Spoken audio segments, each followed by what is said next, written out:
It's a difficult question.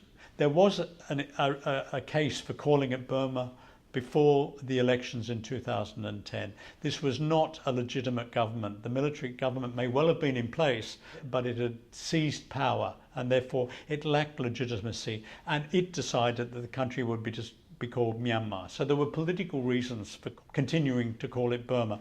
That has changed. And there's no doubt now there is an overwhelming case to call it Myanmar.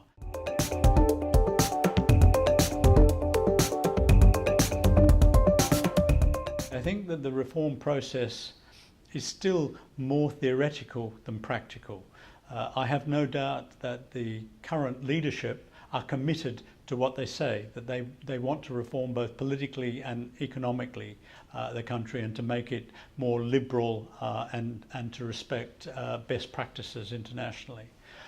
They've done a lot in some areas, particularly the press, but in other areas like the rule of law, they're far more limited. And I think part of the problem is that we have a government that is still made up of former military men who don't always understand the need for modern practices rather than reform, and they're pulling the process backwards. So I think the commitment is there, but we're still seeing very little practical evidence of change.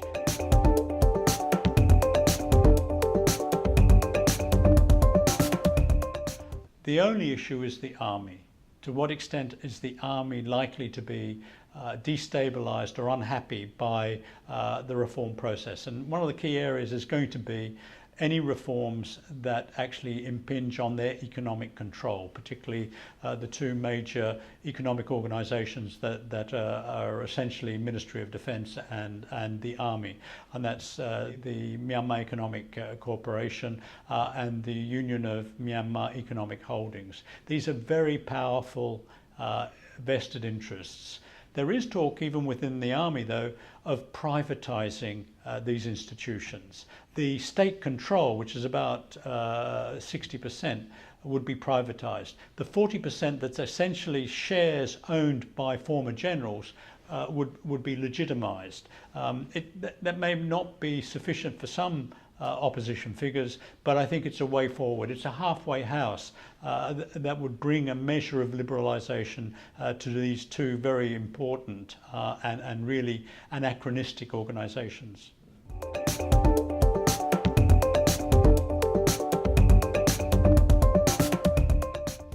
I don't think there's a danger of a backlash within the military if their status and position is being changed. I think they're actually in favour of professionalisation of the army. They've learnt this by coming to places like Bangkok and Singapore.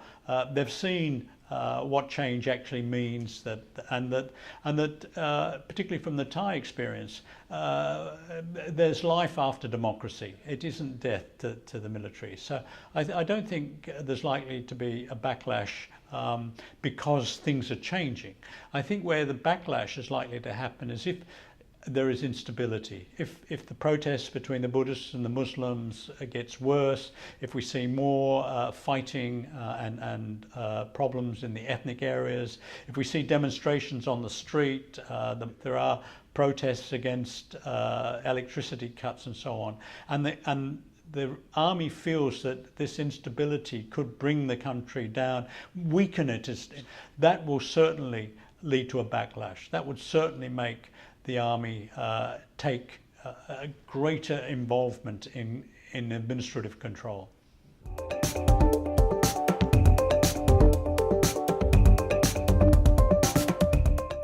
I think the army is less wary of international influences now. It may have an isolationist tendency, but it's part of ASEAN. It's rejoined the non-aligned movement. It's in many different organisations, and I think is less worried about the international community now. And I think the key thing is that what they feared in the last decade was regime change. They believed the international community wasn't trying to improve Burma, but actually get rid of the army and put in a government that would be the stooge of Washington. And I think they now don't have that same fear.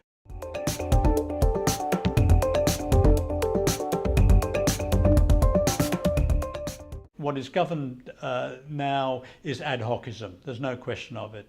There is no strategy. There is no real strategy. There's a commitment to reform, but there's no attempt to come up with a national plan to prioritise development.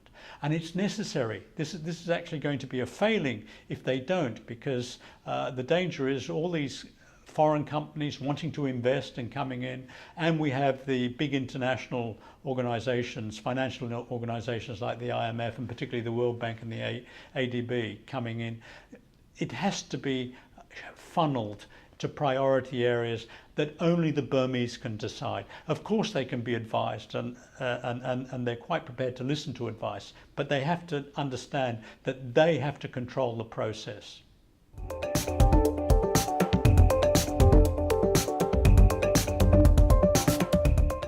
Thein Sein has set some very ambitious targets, particularly the reduction of poverty and boosting the per capita income of individuals. Unrealistic, even for a developed country or a developing country like Thailand. The biggest problem that Burma faces is the lack of capacity. And the IMF has said the biggest danger to the reform process is the inability to carry it out. They just lack the training. They're trying to catch up. They're seeking every opportunity to get training abroad. But there's no question that the paucity of trained, seriously trained people in Burma is very poor. This is the biggest problem they're facing.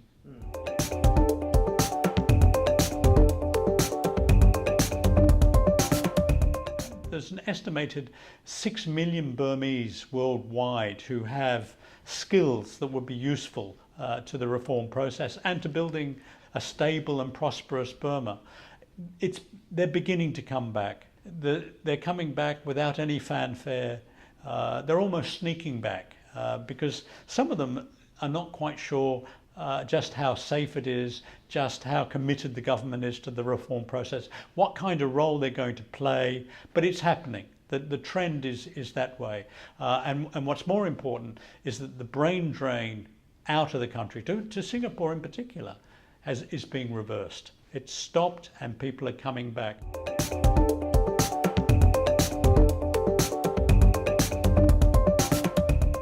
Aung San Suu Kyi quite clearly wants to be president, and of course she's sacrificed a lot. I mean, she's been under house arrest for 14 years and in isolation for most of that time. There's no doubt that she feels that these years would be wasted if she doesn't get the position of president. And there's no doubt that the people of Burma want her to be president.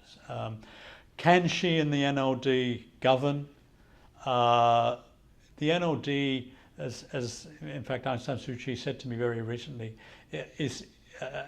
has the Burmese disease, the lack of capacity, the lack of training. It's no different, she says, to government or to civil service, but there is no question the NLD does not have the capacity to govern in its own right. So it will be looking to have a coalition. It may well be looking to bring in civilians. It may be looking to find some of those expatriates who and exiles who are returning to be part of government. Looking for a way to put together what I would regard as an interim government, the first real interim government. But there's no question that at this point in time, the NLD is not ready to govern.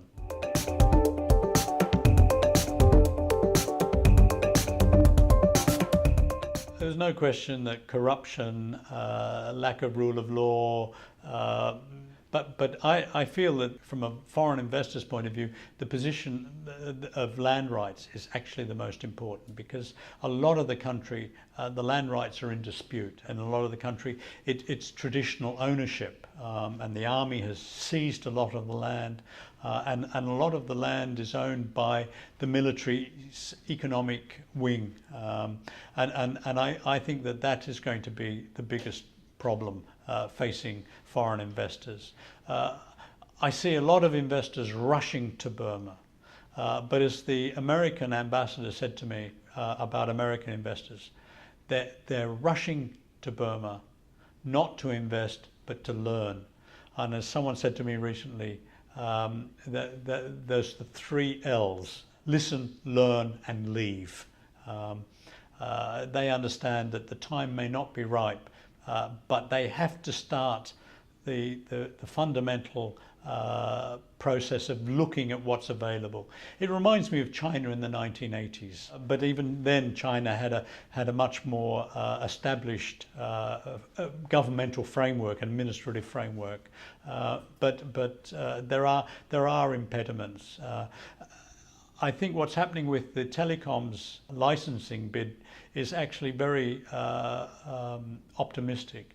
Any companies that are applying for one of the 4 licenses is not allowed to approach directly ministers involved in telecoms or government officials.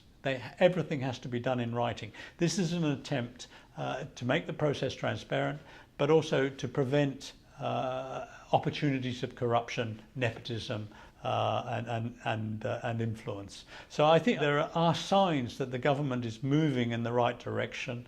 I would still be hesitant as an investor to jump into bed just at this point in time.